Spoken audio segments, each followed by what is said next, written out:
सुबह आंख खोलने से लेकर रात को आंख बंद करने तक जिन भी चीजों को हम महसूस करते हैं, काम में लेते हैं या देखते हैं, वह सभी मटेरियल होता है और इसे वैज्ञानिक भाषा में मैटर कहते हैं। इसका मतलब है पृथ्वी, वायु, जल, आकाश, अग्नि सभी मैटर है। हवा जिसमें हम सांस लेते हैं, भोजन जो हम खाते हैं, पत्थर, बादल, तारे, प्लांट्स, एनिमल्स, पानी की एक बूंद, रेत का एक कण सभी मैटर है। और यही हमारा आज का चैप्टर है, matter in our surroundings. Universe की हर वस्तु मटेरियल से बनी है और साइंटिस्ट उस मटेरियल को मैटर कहते हैं। जैसे हवा जिसमें हम सांस लेते हैं, भोजन जो हम खाते हैं, पत्थर, बादल, तारे, प्लांट्स, एनिमल्स, पानी की बूंद सभी मैटर है। मैटर के बारे में 3 चीजें बहुत इंपॉर्टेंट है। मैटर का नेचर है कि मैटर कुछ स्पेस ऑक्यूपाई करता है, यानी इसका कुछ ना कुछ वॉल्यूम जरूर होता है, डेफिनेट वॉल्यूम होता है, वॉल्यूम की वैल्यू 0 नहीं होती है। दूसरा, मैटर का हमेशा कुछ ना कुछ मास जरूर होता है, डेफिनेट मास होता है, मास की वैल्यू 0 नहीं होती है। तीसरा, मैटर बहुत सारे टाइनी पार्टिकल्स से मिलकर बना होता है। उन पार्टिकल्स को नेकेड आई से नहीं देखा जा सकता है। एक एक्सपेरिमेंट से हम समझेंगे कि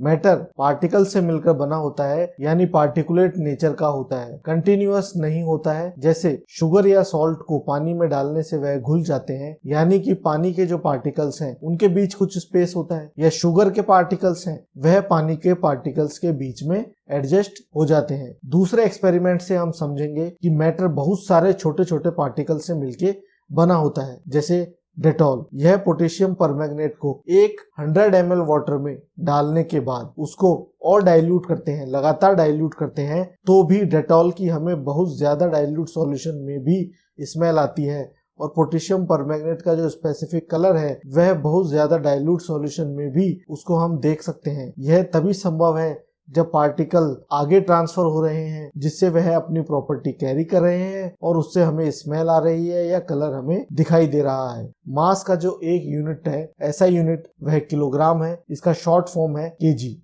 और इसे किलोग्राम में मेजर करते हैं। वॉल्यूम का ऐसा यूनिट क्यूबिक मीटर या मीटर क्यूब है। वॉल्यूम को सामान्यतया मेजर करने का यूनिट लीटर है, यानी कि हम किसी से कहते हैं कि 1 लीटर दूध देना या 1 लीटर तेल देना, ऐसा कभी नहीं कहते कि 1 मीटर क्यूब दूध देना। हम पढ़ चुके हैं कि मैटर बहुत सारे टाइनी पार्टिकल से मिलकर बना होता है। अब हम यहाँ पार्टिकल्स के कुछ स्पेशल कैरेक्टर्स के बारे में पढ़ेंगे। पहला स्पेशल कैरेक्टर है, पार्टिकल्स के बीच में कुछ ना कुछ स्पेस जरूर होता है। इसे हम ऐसे समझेंगे कि शुगर, सॉल्ट या डेटॉल, पोटेशियम परमैंगनेट, नींबू पानी, चाय या कॉफी को जब हम पानी में डालते हैं तो ये सभी मटेरियल इवनली डिस्ट्रीब्यूट हो जाते हैं पानी में। इससे ये प्रूव हो जाता है कि पार्टिकल्स के बीच में कुछ स्पेस होता है। मैटर जिन पार्टिकल्स से मिलकर बना होता है वह कंटिन्यूअसली मूव करते रहते हैं। यही कारण है कि रूम में जो अगरबत्ती हम जलाते हैं उसकी खुशबू पूरे घर में फैल जाती है। और इंक या शहद को जब हम पानी में डालते हैं तो हम क्लियरली यह देख सकते हैं कि इंक और शहद पानी में धीरे धीरे घुल रहा है। इंक के पार्टिकल्स को हम नीचे की तरफ मूव करते हुए देख सकते हैं। इसका एक एग्जाम्पल हमें और देखने को मिलता है, जब कॉपर सल्फेट के क्रिस्टल को पानी में घोला जाता है तो कॉपर सल्फेट के क्रिस्टल पानी के जार में नीचे चले जाते हैं और उसके पार्टिकल ऊपर की तरफ कंटिन्यूअसली मूव करते हैं। अब हम देखेंगे कि टेम्परेचर इंक्रीज करने का पार्टिकल के मूवमेंट पर क्या प्रभाव पड़ता है। जैसे गर्म खाने की खुशबू हम तक जल्दी पहुंच जाती है, लेकिन ठंडे खाने की जो खुशबू है वह हम तक बहुत कम आती है या नहीं के बराबर आती है। या एक दूसरा एग्जाम्पल हम देखेंगे कि कॉपर सल्फेट के क्रिस्टल बहुत जल्दी घुल जाते हैं अगर उस मिक्सचर को हम गर्म कर दें या टेम्परेचर इंक्रीज कर दें। इसका मतलब है कि टेम्परेचर इंक्रीज करने से पार्टिकल्स का मूवमेंट फास्ट हो जाता है, यानी उनकी काइनेटिक एनर्जी बढ़ जाती है। अब हम पढ़ेंगे डिफ्यूजन के बारे में, यानी कि 2 डिफरेंट मैटर के पार्टिकल्स का आपस में अपने आप से मिक्स हो जाना डिफ्यूजन कहलाएगा। दोनों मैटर के पार्टिकल बिना किसी आउटर इफेक्ट के, फोर्स के मिक्स हो जाते हैं। अब हम देखेंगे कि डिफ्यूजन पर टेम्परेचर और मैटर की स्टेट का क्या प्रभाव पड़ता है। टेम्परेचर इंक्रीज करने पर पार्टिकल्स की काइनेटिक एनर्जी बढ़ जाती है, इसलिए वो फास्ट मूव करते हैं और इसलिए डिफ्यूजन की रेट है वह भी बढ़ जाती है। इसका मतलब है टेम्परेचर इंक्रीज करने पर डिफ्यूजन भी इंक्रीज होता है, क्योंकि डिफ्यूजन का मतलब ही यह है कि दोनों मैटर के पार्टिकल्स का आपस में मिक्स हो जाएं। अब जब दोनों मैटर के पार्टिकल्स की काइनेटिक एनर्जी बढ़ जाएगी तो उनका डिफ्यूजन रेट यानी कि आपस में मिलना, मिक्स होना भी बढ़ जाएगा। सॉलिड, लिक्विड एंड गैस तीनों लिक्विड में डिफ्यूज हो सकते हैं। गैसों का पानी में डिफ्यूजन का एक बहुत अच्छा एग्जांपल हम देखते हैं कि नेचुरली ऑक्सीजन और कार्बन डाइऑक्साइड एटमॉस्फेरिक प्रेशर पर पानी में घुली हुई होती है, जो कि बहुत आवश्यक है एक्वेटिक एनिमल्स और एक्वेटिक प्लांट्स के सर्वाइवल के लिए। अदरवाइज वो ब्रीथ नहीं कर पाएंगे और एक्वेटिक लाइफ खत्म हो जाएगी या एक्वेटिक लाइफ संभव ही ना हो। डिफ्यूजन पर मैटर की स्टेट का इफेक्ट यह है कि लिक्विड का जो डिफ्यूजन है वह सॉलिड से ज्यादा होता है पर गैस से कम होता है, क्योंकि लिक्विड स्टेट में पार्टिकल्स ज्यादा फ्री मूव करते हैं, उनके बीच में ज्यादा स्पेस होता है as compare to solid. But gas से अगर हम लिक्विड का कंपैरिजन करें तो लिक्विड स्टेट में पार्टिकल्स के बीच में स्पेस और उनका फ्री मूवमेंट गैस स्टेट से कम होता है। तीसरा इंपॉर्टेंट कैरेक्टर है मैटर के पार्टिकल्स होते हैं वो एक दूसरे को अट्रैक्ट करते हैं। हम इसे ऐसे समझेंगे कि जब एक स्विमर पानी में तैरता है तो पानी को काटता हुआ आगे बढ़ता है, लेकिन उसके निकलने के बाद पानी वापस मिल जाता है। या हम अगर किसी पानी के जार में हाथ से पानी को काटने का प्रयास करें तो पानी वापस मिल जाएगा।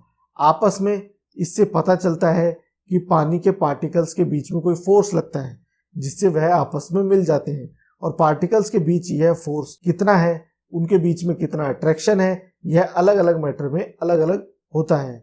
जैसे चॉक को इजीली ब्रेक किया जा सकता है आयरन के कंपैरिजन में। इसका मतलब है कि चॉक के जो पार्टिकल्स हैं उनके बीच में जो अट्रैक्शन फोर्स है वो आयरन के पार्टिकल्स के बीच में जो अट्रैक्शन फोर्स है उससे काफी कम है। अब हम पढ़ेंगे मैटर की स्टेट के बारे में। मैटर अलग अलग स्टेट में एग्जिस्ट कर सकता है क्योंकि पार्टिकल्स के बीच में स्पेस, पार्टिकल्स का मूवमेंट और पार्टिकल्स के बीच में जो अट्रैक्शन है वो अलग अलग हो सकता है। इन पार्टिकल्स के बीच में स्पेस, मूवमेंट और अट्रैक्शन के अलग अलग होने के कारण ही मैटर तीन अलग अलग स्टेट में एग्जिस्ट करता है। हमारे चारों तरफ मैटर तीन स्टेट में मिलता है, सॉलिड, लिक्विड एंड गैस।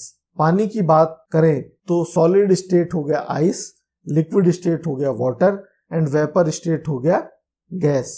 एक एक करके हम इन तीनों स्टेट के बारे में पढ़ेंगे। सॉलिड के एग्जाम्पल हैं ice, bread, rubber, rubber band, pen, book या लकड़ी का कोई टुकड़ा।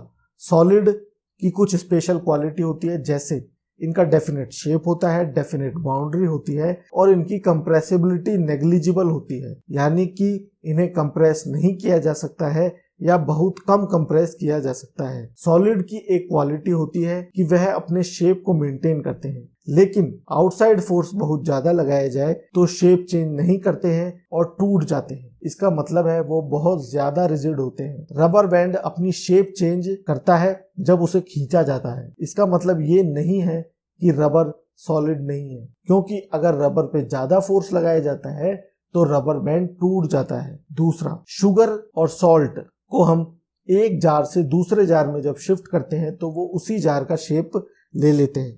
तो क्या शुगर और सॉल्ट सॉलिड नहीं है? जी नहीं, ऐसा बिल्कुल नहीं है। शुगर के जो इंडिविजुअल क्रिस्टल्स है वो सॉलिड फॉर्म है। शुगर के क्रिस्टल्स को ब्रेक या कंप्रेस नहीं किया जा सकता है। लिक्विड के एग्जाम्पल है water, cooking oil, milk, juice, cold drink etcetera. Liquid की कोई फिक्स शेप नहीं होती है, लेकिन उनका वॉल्यूम फिक्स होता है। वह जिस भी कंटेनर में डाले जाएंगे उसी कंटेनर का शेप ले लेते हैं। लिक्विड फ्लो होते हैं, रिजिड नहीं होते, इसलिए लिक्विड को फ्लूइड भी कहा जाता है। गैस हाईली कंप्रेसिबल होती हैं सॉलिड और लिक्विड के कंपैरिजन में। गैस को बहुत ज्यादा कंप्रेस किया जा सकता है, इसी कारण बहुत ज्यादा वॉल्यूम गैस का कंप्रेस होकर एक छोटे सिलेंडर में आ सकता है और ट्रांसपोर्ट हो सकता है। कुकिंग गैस सिलेंडर इसका एक बहुत अच्छा एग्जाम्पल है, जिसमें लिक्विफाइड पेट्रोलियम गैस LPG होती है। दूसरा एग्जाम्पल हम देख सकते हैं हॉस्पिटल में जो ऑक्सीजन गैस सिलेंडर होता है वो। तीसरा, व्हीकल्स के फ्यूल में जो यूज होती है CNG। तो सीएनजी भी कंप्रेस नेचुरल गैस होती है। गैसियस स्टेट में पार्टिकल्स के बीच में स्पेस बहुत ज्यादा होता है और वह बहुत ज्यादा तेजी से मूव करते हैं। इसी कारण जो डिफ्यूजिंग रेट है वो बहुत ज्यादा होती है और इसी कारण से गर्म खाने की जो खुशबू है वह हमें बहुत जल्दी आ जाती है। गैसियस स्टेट में पार्टिकल बहुत तेज स्पीड में कंटेनर की दीवारों को हिट करते हैं। इसी कारण कंटेनर की दीवारों पर एक प्रेशर अप्लाई होता है गैस के पार्टिकल्स के द्वारा। मैटर की तीनों स्टेट के बीच में हम डिफरेंस देखेंगे कि किस प्रॉपर्टी में सॉलिड का क्या क्वालिटी है, लिक्विड का क्या क्वालिटी है और गैस का क्या क्वालिटी है। वॉल्यूम, सॉलिड का वॉल्यूम डेफिनेट होता है, लिक्विड का भी डेफिनेट वॉल्यूम होता है, लेकिन गैस का कोई डेफिनेट वॉल्यूम नहीं होता है। डिफ्यूजन, सॉलिड लिक्विड में डिफ्यूज हो सकते हैं, लिक्विड सॉलिड के कंपैरिजन में ज्यादा डिफ्यूज हो सकता है, जबकि गैस हाईली डिफ्यूजिबल होती है। कंप्रेसिबिलिटी हम देखें, सॉलिड को कंप्रेस नहीं किया जा सकता है, लिक्विड को भी कंप्रेस नहीं किया जा सकता, लेकिन गैस हाईली कंप्रेसिबल होती है, जैसा कि हम देख चुके हैं सीएनजी, कंप्रेस नेचुरल गैस। अब हम बात करते हैं रिजिडिटी की। सॉलिड बहुत ज्यादा रिजिड होते हैं। रिजिड का यह मतलब है कि एक्स्ट्रा फोर्स लगाने पर वो टूट जाते हैं, फ्लो नहीं होते या कंप्रेस नहीं होते। तो सॉलिड बहुत ज्यादा रिजिड होते हैं, लिक्विड कम रिजिड होते हैं और फ्लो करते हैं। गैस बिल्कुल भी रिजिड नहीं होती, इजीली फ्लो होती है। डेंसिटी, सॉलिड की डेंसिटी बहुत हाई होती है, जबकि लिक्विड की मॉडरेट होती है और गैस की बिल्कुल कम डेंसिटी होती है। काइनेटिक एनर्जी अगर हम देखें तो सॉलिड के जो पार्टिकल्स होते हैं उनकी काइनेटिक एनर्जी बहुत कम होती है, इसी कारण वो फ्री मूव नहीं करते हैं एज कंपेयर टू गैस और लिक्विड।